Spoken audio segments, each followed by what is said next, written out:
Good morning all of you. I am Prabhakar Karan. मैं Prabhakar Karan biology का teacher.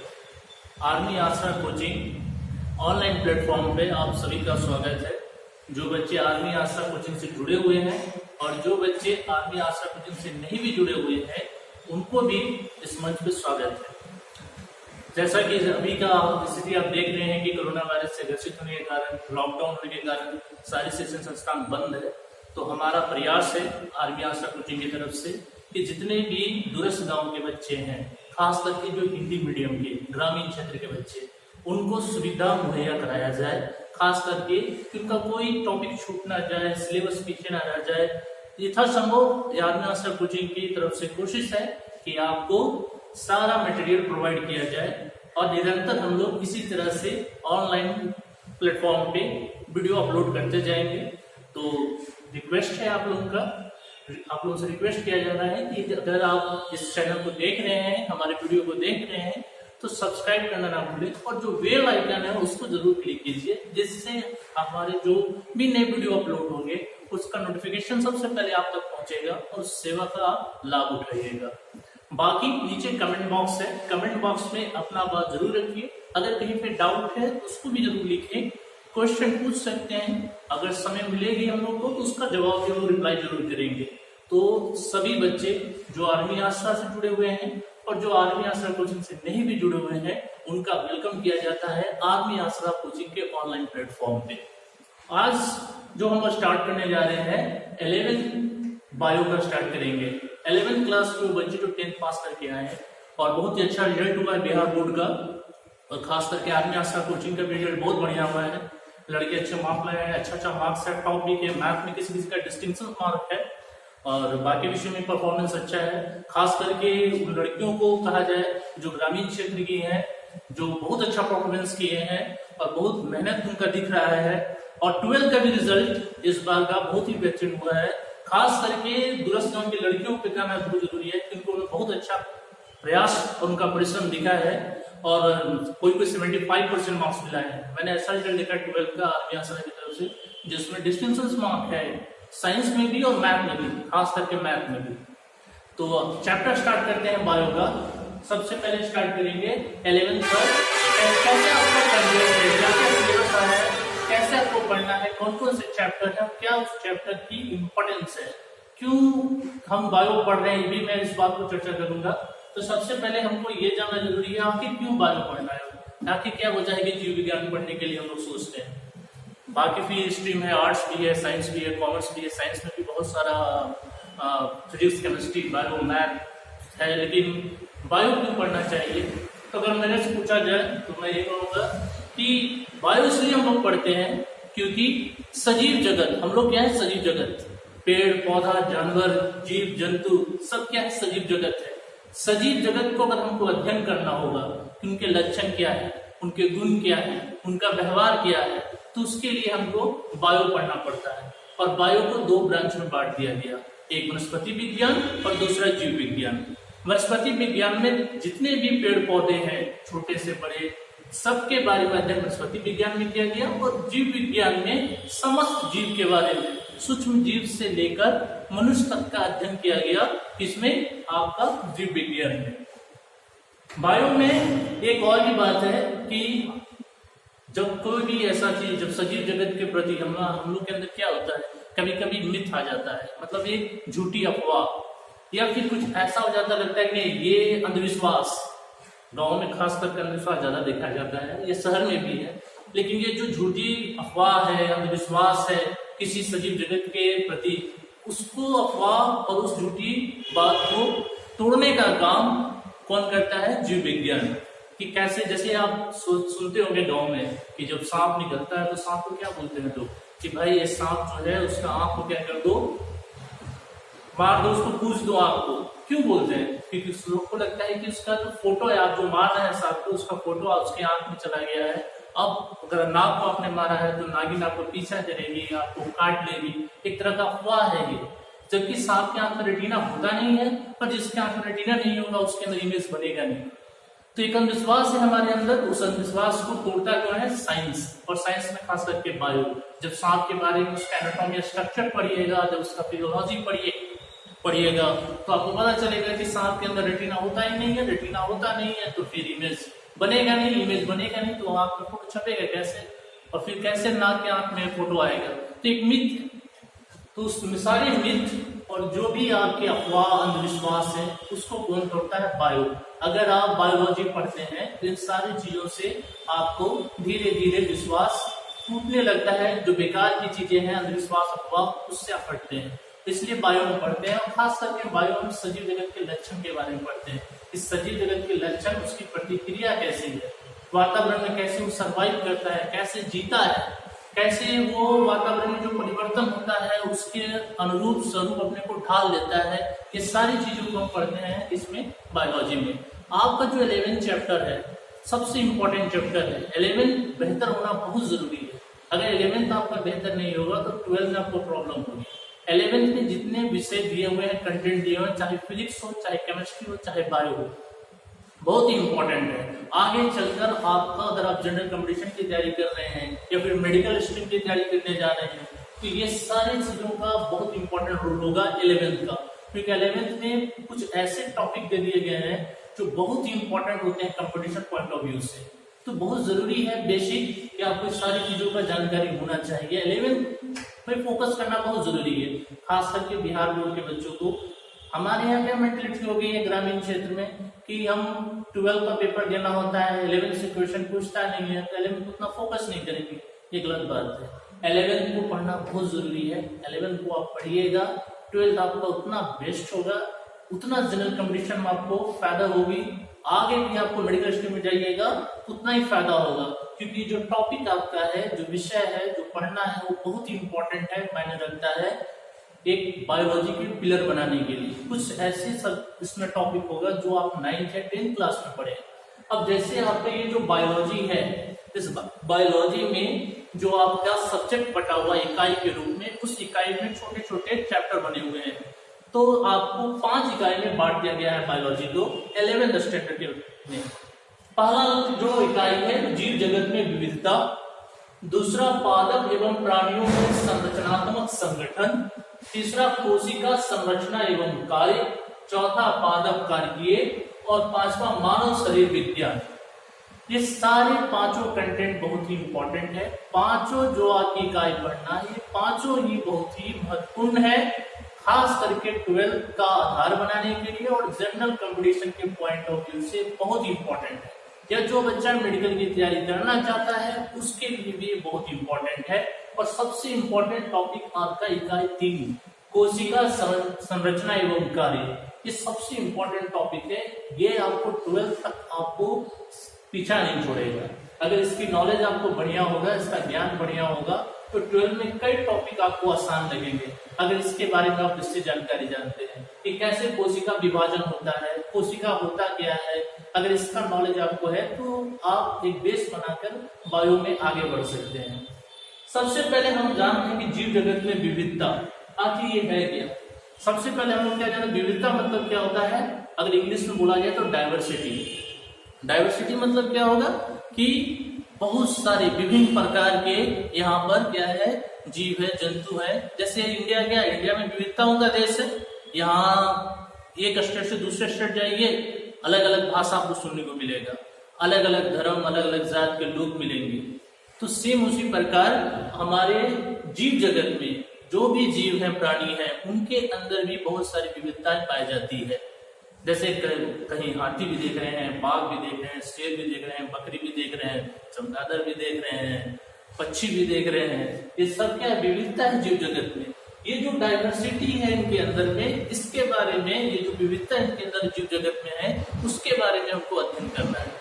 इस अध्ययन में हम जानेंगे कि कैसे कौन कौन से जीव हैं, उनको एक रूप में वर्गीकृत कर दिया गया है। मतलब एक उनको घर दे दिया गया है कि इस घर के आप सदस्य हैं, बांट दिया गया है सब कुछ। दूसरा है कि पादप एवं प्राणियों में संरचनात्मक संगठन। मतलब अगर सजीव जगत में अगर पेड़ पौधे के बारे में हम पढ़ना चाह रहे हैं तो कैसे उसका स्ट्रक्चर है, कैसे उसकी बनावट है, कैसे बना है वो पेड़ पौधा, आखिर पेड़ पौधे का निर्माण हुआ होगा तो कैसे हुआ होगा, क्या उसके शरीर की रचना होगी, इसके बारे में हम अध्ययन करेंगे किसमें, इस चैप्टर में पादप एवं प्राणियों में संरचनात्मक संगठन।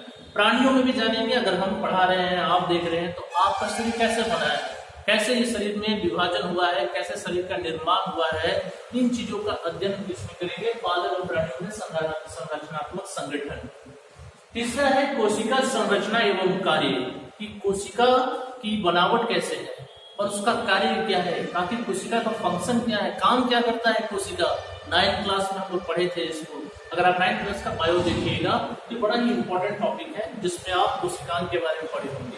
क्या रोल है हमारे लिए कोशिका का, आखिर कोशिका अपना फंक्शन कैसे करता है, कैसे विभाजन होता है, कैसे शरीर का निर्माण होता है, इसके बारे में आपको इसमें पढ़ना। और ये बहुत ही इंपॉर्टेंट टॉपिक है, खास करके एग्जाम पॉइंट ऑफ व्यू से, जनरल कंपटीशन के पॉइंट ऑफ व्यू से। इसमें हम ये भी पढ़ते हैं कि कोशिका का विभाजन कैसे होता है। कई उसमें अवस्था है कोशिका विभाजन में, जो शरीर के अंदर हमारे यहाँ निरंतर चलता रहता है। उसकी उस अवस्था को से नया कोशिका का निर्माण होता है, उसके बारे में भी हम इसमें पढ़ेंगे। पादप कार्य में पढ़ेंगे कि पेड़ पौधा कार्य कैसे कर रहे हैं, क्या क्या उनके अंदर फंक्शन हो रहा है, कार्य कैसे कर रहे हैं, मतलब कि पानी कैसे जा रहा है उनके पास, पानी का विसरण कैसे हो रहा है, कैसे बहाव हो रहा है, एक स्थान से दूसरे तरफ पानी कैसे जा रहे हैं, जो खाना वो बना रहे हैं, भोजन बना रहे हैं प्रकाश संश्लेषण के दौरान, वो भोजन कैसे पेड़ के बाकी हिस्सों में जा रहा है, ये सारी चीजों को वो पढ़ना है। पेड़ पौधे कैसे संवेदनात्मक रूप से, जो सूरज की रोशनी है, गुरुत्वाकर्षण बल है, इसके प्रति उनकी संवेदना कैसी है, उसके बारे में हमको पढ़ना है पादप कार्य में। मानव शरीर विज्ञान में हम पढ़ेंगे क्या, कि मानव शरीर का कैसे विभाजन है, मानव शरीर कैसे काम कर रहा है। फिर मानव विज्ञान के साइंस के बारे में पढ़ेंगे कि पाचन की प्रक्रिया क्या होती है, जो 10th में आप पढ़े। पोषण क्या होता है, उसके बारे में पढ़ेंगे। प्रजनन क्या है, थोड़ा सा उसके बारे में जानेंगे। थोड़ा सा श्वसन की प्रक्रिया के बारे में जानेंगे। थोड़ा सा उसके अंदर जानेंगे कि कैसे उसके अंदर परिवर्तन होता है। मानव विज्ञान के बारे में पूरा डिटेल इसमें पढ़ेंगे कि कैसे उसकी रचना है, कैसे उसके अंदर पाचन की प्रक्रिया हो रही है, श्वसन की प्रक्रिया हो रही है। इन सारी चीजों के बारे में पढ़ेंगे मानव शरीर विज्ञान में। तो सबसे पहले अगर हमने ये जीव की बात किया है कि ये जितने भी जीव हैं, चाहे वो पेड़ हो या पौधे हो, पेड़ पौधे या मनुष्य या जानवर या सूक्ष्म जीव जितने भी हैं, अगर इनके बारे में हमको पढ़ना है कि ये जीव जो है, ये जीव आखिर कैसे होते हैं, क्या इनका है, कैसे निर्माण इनका होता है, क्या इनके अंदर पाया जाता है, इसको जानने के लिए सबसे पहले हमको क्या जानना पड़ेगा कि ये जो जीव जगत है, इनमें सबसे पहले अगर हमको किसी के बारे में अध्ययन करना है कि भाई कौन सा जीव सबसे पहले आया, सबसे पहले किसके बारे में पढ़े, अगर ये जानना है तो सबसे पहले हमको इसमें सबसे पहले अध्ययन हम करते हैं बैक्टीरिया के बारे में।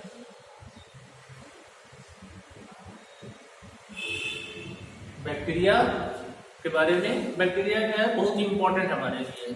बैक्टीरिया दूध से दही बनाने का काम करता है, बैक्टीरिया बीमारी से लड़ने में दवा बनाने का काम करता है। तो बैक्टीरिया हमारे लिए बहुत ही इंपॉर्टेंट है और बैक्टीरिया हमारे लिए बीमारी भी लेके आता है। सबसे पहले धरती पे बैक्टीरिया आया जीव के रूप में। अगर इस बैक्टीरिया को हम देखेंगे तो इस बैक्टीरिया में सबसे पहले एक बैक्टीरिया आया जिसका नाम था आर्की बैक्टीरिया, जिसका नाम था आर्की बैक्टीरिया। ये एसएससी के एग्जाम या जनरल कंपटीशन में पूछता है कि सबसे पुराना, सबसे प्राचीन जीवाणु का नाम बताइए। बैक्टीरिया को क्या कहते हैं हिंदी में, बैक्टीरिया को हिंदी में कहते हैं जीवाणु। क्वेश्चन आपसे पूछता है जनरल कंपटीशन में, या फिर आपके ऑब्जेक्टिव क्वेश्चन इससे आ सकते हैं आपके के पेपर में 11th क्लास में, कि बैक्टीरिया, सबसे पुराना बैक्टीरिया, प्राचीन बैक्टीरिया कौन है, तो हम बताएंगे आर्की बैक्टीरिया। क्या खासियत है आर्की बैक्टीरिया का? आर्की बैक्टीरिया का ये खासियत है कि ये बिना ऑक्सीजन के भी सर्वाइव करता है। ऑक्सीजन की अनुपस्थिति में ही इसका निर्माण हुआ। इसलिए इसका निर्माण हुआ कि जब सृष्टि का निर्माण हो रहा था तो उस समय मुक्त अवस्था में ऑक्सीजन वायुमंडल में उपस्थित नहीं था। सबसे पहले क्या था कि जब सृष्टि का निर्माण हुआ तो ऑक्सीजन जो होना चाहिए मुक्त अवस्था में, जैसे अभी हम लोग मुक्त अवस्था में ऑक्सीजन ग्रहण कर रहे हैं गैसीय रूप में, ये गैसीय रूप में ऑक्सीजन उस समय मौजूद नहीं था। उस समय ऑक्सीजन वाटर वेपर, जल वाष्प के रूप में जुड़ा हुआ था। मुक्त अवस्था में ऑक्सीजन उस समय मौजूद नहीं था। उस समय ऑक्सीजन फ्री मॉलिक्यूल्स जिसको बोलते हैं, गैसीय रूप में मौजूद नहीं था, जल वाष्प के रूप में ऑक्सीजन मौजूद था। इस कारण ऑक्सीजन की अनुपस्थिति था और सबसे पहले सृष्टि में ऑक्सीजन की अनुपस्थिति में कोई जीव सबसे पहले आया तो वो जीव था जीवाणु, और ये जीवाणु ऑक्सीजन की अनुपस्थिति में जिंदा रहा। तो इसीलिए सबसे पहले क्वेश्चन पूछा जाएगा कि सबसे पुराना और प्राचीन जीवाणु का नाम बताएं।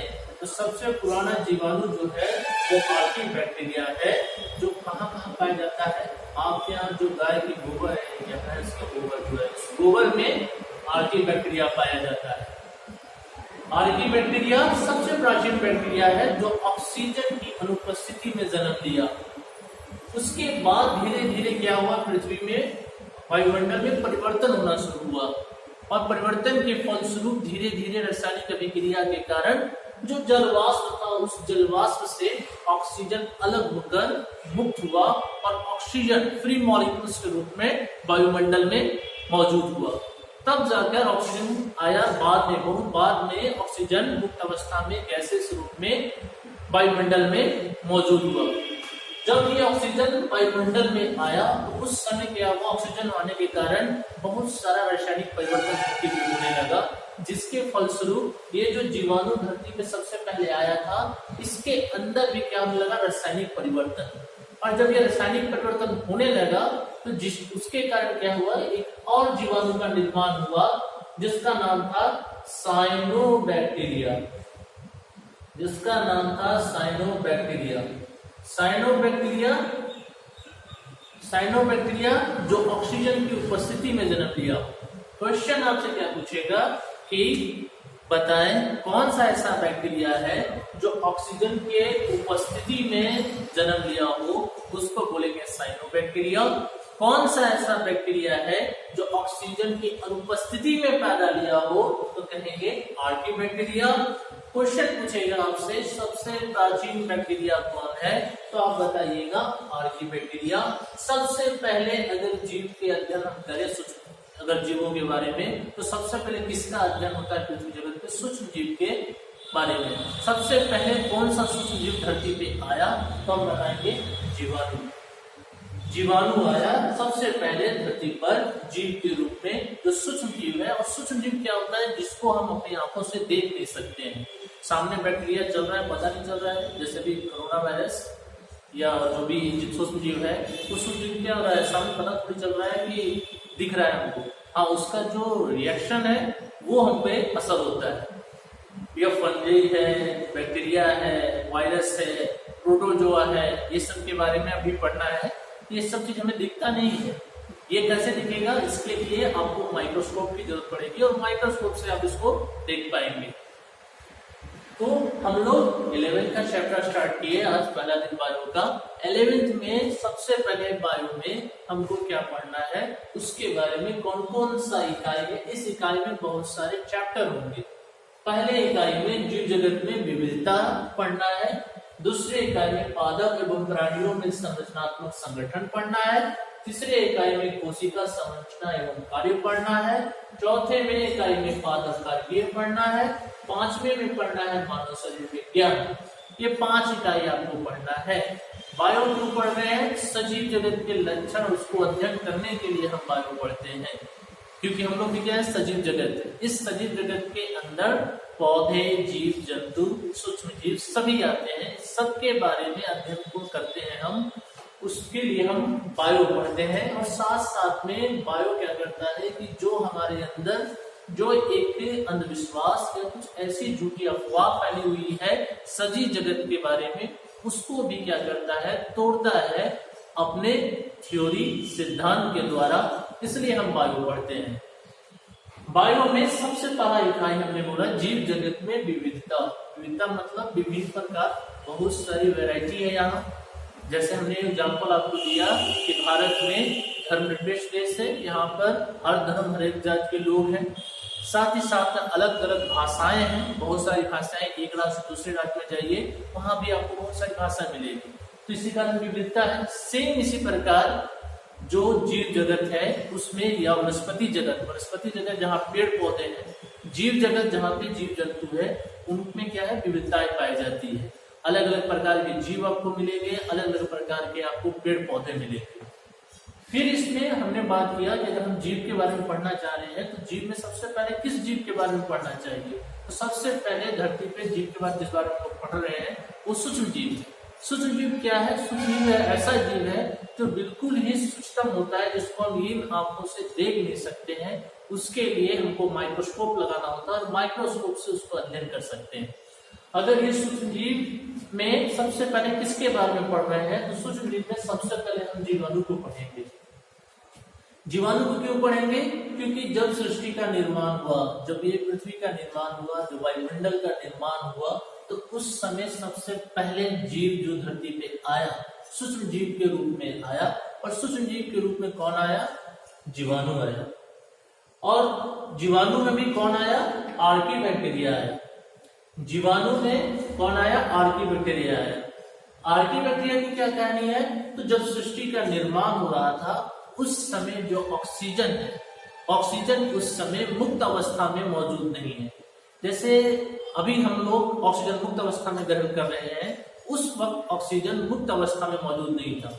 उस समय ऑक्सीजन जुड़ा हुआ था रासायनिक रूप से जल वाष्प के साथ। इसके कारण ऑक्सीजन का अभाव था, जिसके कारण सृष्टि पे सबसे पहले एक जीव आया जिसका नाम था आर्की बैक्टीरिया, जो ऑक्सीजन की अनुपस्थिति में जीवित था।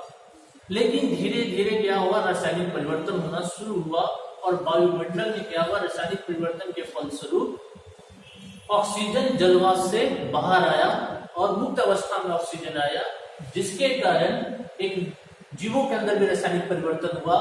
खास करके आर्की बैक्टीरिया के अंदर रासायनिक परिवर्तन हुआ और रासायनिक परिवर्तन होने के कारण इसके अंदर एक विभाजन हुआ और विभाजन के फलस्वरूप एक नया जीव का निर्माण हुआ, जिस जीव को हम क्या कहते हैं? साइनोबैक्टीरिया।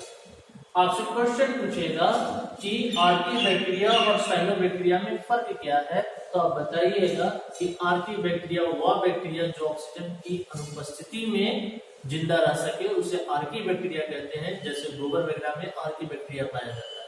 क्वेश्चन आपसे पूछेगा साइनोबैक्टीरिया, तो आप बताइएगा साइनोबैक्टीरिया वह बैक्टीरिया है जो ऑक्सीजन की उपस्थिति में जीवित रहता है। सबसे लाभदायक बैक्टीरिया आपका कौन सा है? साइनोबैक्टीरिया। क्वेश्चन आपसे पूछेगा सबसे पुराना बैक्टीरिया, प्राचीन बैक्टीरिया, आर्की बैक्टीरिया बताइएगा। सबसे पहले हम सूक्ष्म जीव का क्यों अध्ययन कर रहे हैं? क्योंकि सबसे पहले सृष्टि में कोई जीव आया तो सूक्ष्म जीव आया। तो आज की क्लास यहीं तक रहने देते हैं। नेक्स्ट वीडियो फिर अपलोड होगा, तो सब्सक्राइब करना चैनल को ना भूलें और जो आपका बेल आइकन है, बेल आइकन को जरूर क्लिक करें ताकि हमारे जो भी वीडियो अपलोड होंगे उसकी नोटिफिकेशन सबसे पहले आप तक पहुंचे और इसका आप लाभ उठाएं। सभी बच्चे जो इस वीडियो को देख रहे हैं सभी को थैंक्स है, और खास करके ऐसे बच्चे जो आर्मी आसरा से नहीं भी जुड़े हुए हैं जरूर इस वीडियो को देखें और कमेंट जरूर करें। तो मोस्ट वेलकम है आपको आर्मी आसरा के ऑनलाइन प्लेटफॉर्म पे, और इसी प्रकार से निरंतर math, physics, chemistry, bio, English सबका वीडियो आपको अपलोड होते रहेगा, उसकी नोटिफिकेशन आपके पास जाती रहेगी। Thank you all of you.